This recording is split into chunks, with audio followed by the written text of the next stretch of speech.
ideologi terbuka. Sebelumnya ada yang bisa menyampaikan apa itu istilah ideologi? Silahkan Tasya. Istilah ideologi pertama kali diciptakan oleh seorang filsuf Prancis yang bernama Jules Paris pada tahun 1979. Nah, benar sekali. Kata ideologi tersebut berasal dari bahasa Yunani yaitu eidos yang artinya bentuk dan idein yang artinya melihat. Nah, untuk pengertian ideologi tersebut apakah ada yang bisa menyampaikan? Silakan Darsi. Ideologi merupakan ide-ide atau gagasan yang menjadi pedoman dan terus hidup dalam berbagai kehidupan manusia. Benar sekali.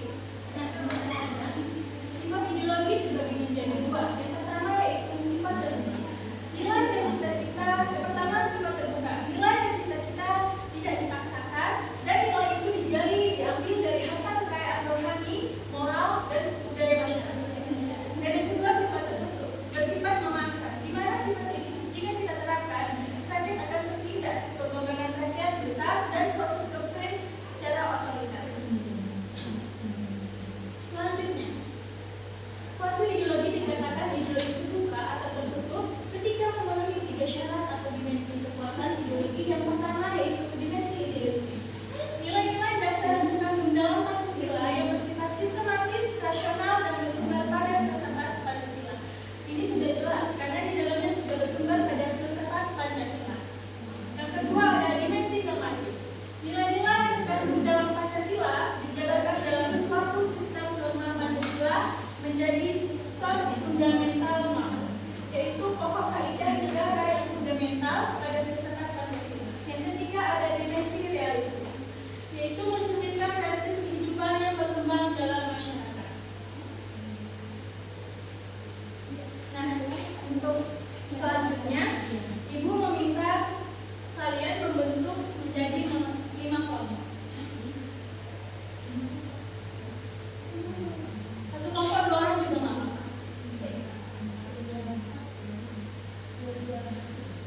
Nah, kelihatannya semuanya pada nggak semangat ya. Mau Ibu kasih SPP nggak sih?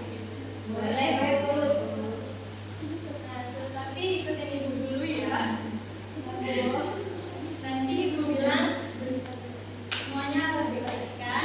Nanti Ibu bilang Gio, semuanya jawab iya, gitu ya. Terus lihat mama, ba, gitu ya. Terus nanti ada terpu LG, yo, L, G, O, terus hahaha, ini, ba, gitu ya. Nah, kita mulai ya. LG, yo, Iya. lihat mama, Ba. tepuk LG, yo, L, G, O. Hahaha, hihihi, huhuhu, hohoho, ba. Nah, semuanya sudah semangat kan? Dan Di sini Ibu ingin setiap kelompok kan Pancasila ada 5. Nah, masing-masing kelompok itu mencari kasus dalam penerapan Pancasila dalam kehidupan sehari-hari dan memberikan solusinya. Bisa? Boleh waktu 5 menit ya. Siapa di sini kelompoknya? Coba dari 1 sampai 5. kami 2, 4, 5. Oke, nanti perwakilan maju ke depan ya untuk presentasi.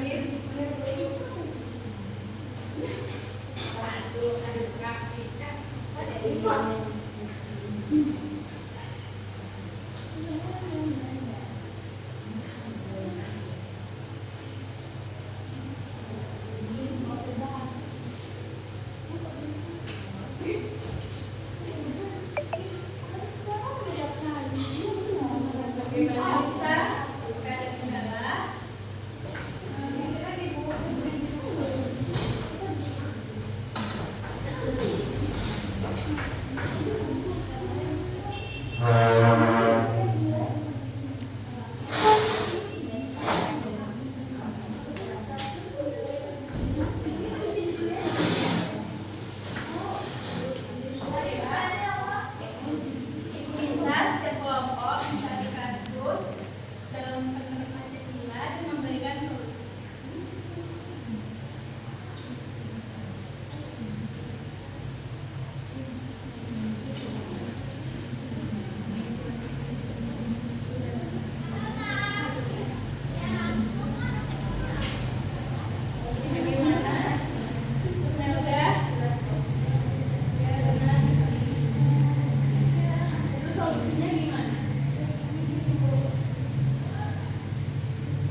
Kelompok 1 sila 1, kelompok 2 sila kedua, kelompok 3 sila ketiga, dan selanjutnya. Iya. Carilah permasalahan yang biasa terjadi dalam sila tersebut dan solusinya seperti apa. Itu ya.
Anak-anak, apakah sudah siap? Sudah, Bu. Boleh kelompok 1 maju.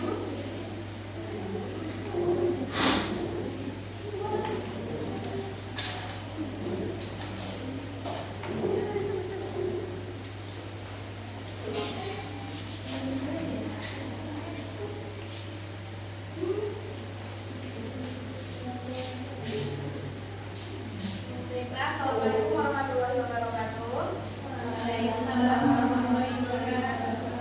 Di sini kami dari kelompok 1 akan menjelaskan mengenai dua kasus yang ada tentang segala pertama, yaitu ketuhanan yang Maha Esa. Kasus pertama adalah kerusakan tempat ibadah. Dalam sebuah desa terjadi kerusakan tempat ibadah agama minoritas oleh sekelompok warga karena adanya perbedaan keyakinan. Nah, solusinya itu adalah penegakan hukum. Pelaku kerusakan harus diproses secara hukum agar ada efek jerah dan keadilan yang ditegakkan.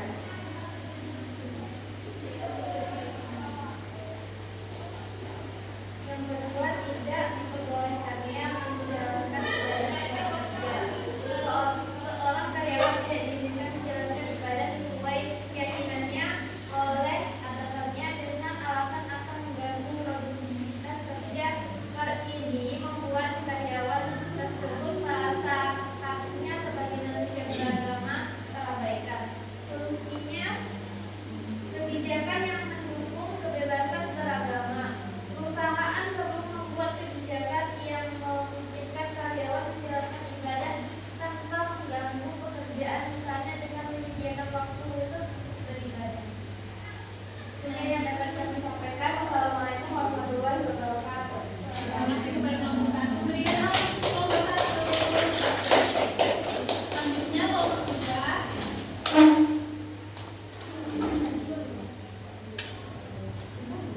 Kasus dari sila kedua itu ada tindakan yang tidak menghargai hak dan martabat orang lain, seperti bullying dan kekerasan seksual. Solusinya untuk mengatasi masalah ini yaitu dengan meningkatkan kesadaran dan pemahaman akan nilai-nilai Pancasila. Baik, terima kasih kepada kelompok 2. Berikan aplaus. Selanjutnya kelompok 3.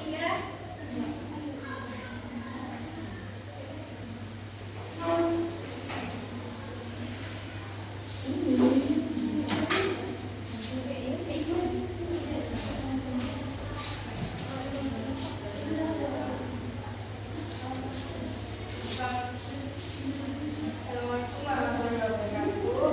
Kami dari kelompok 3 ingin mempresentasikan hasil diskusi kami, yaitu tentang masalah sila ketiga dan solusinya. Masalahnya primordialisme dan etnosentrisme sikap lebih kepentingan kelompok sendiri, intoleransi konflik akibat kurangnya penerimaan perbedaan, kurangnya pendidikan kebenekaan, rendahnya kesadaran akan pentingnya persatuan. Solusinya, pendidikan multikultural mengajarkan toleransi dan menghargai keberagaman sejak dini. Kedua, penegakan hukum, tindakan tegas terhadap pelaku diskriminasi dan konflik. Tiga, dialog antar kelompok, membuka ruang komunikasi antar suku, agama, dan budaya.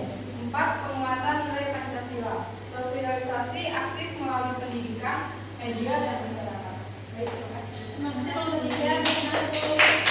Selanjutnya kelompok 4.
kelompok 5, berikan ampus ke kelompok 5.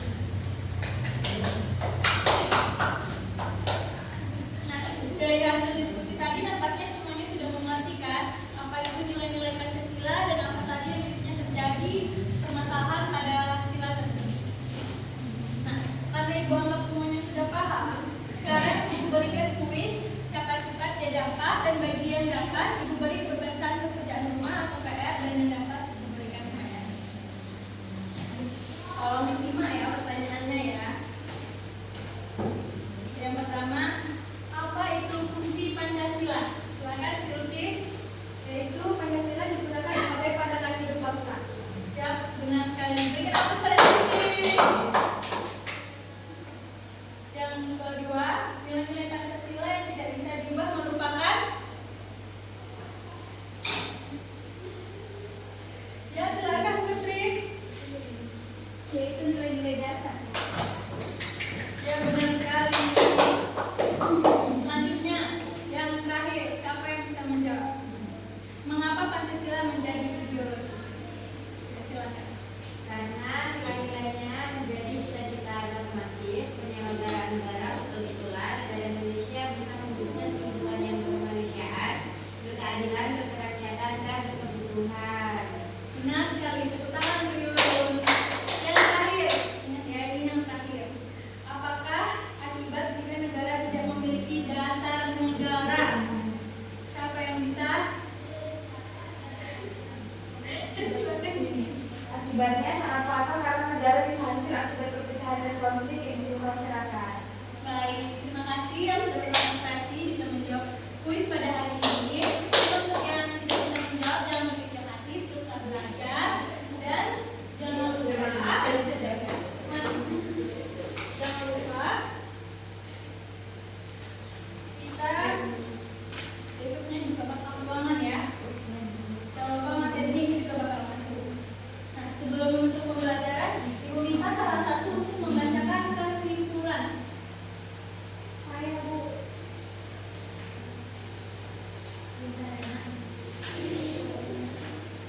Aku ada yang baca. Ini ada.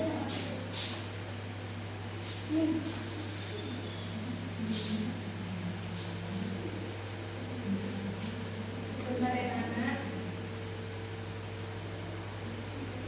Nah, silakan. Kesimpulannya adalah Pancasila merupakan ideologi terbuka yang dikenalkan sejak tahun 1945. Ideologi terbuka Pancasila menjadi acuan dalam menjalankan aktivitas dengan sifat-sifat yang luas, terbuka, fleksibel, tidak kaku, tidak tunggal-tunggal. Nah, betul sekali. Sejauh ini apakah ada yang ingin ditanyakan? Sebelum materi ini selesai, aku harap semuanya sudah paham, dan bagi yang belum paham bisa baca lagi di rumah. Dan sebelum menutup pembelajaran, meminta kepada ketua kelas untuk memberi doa.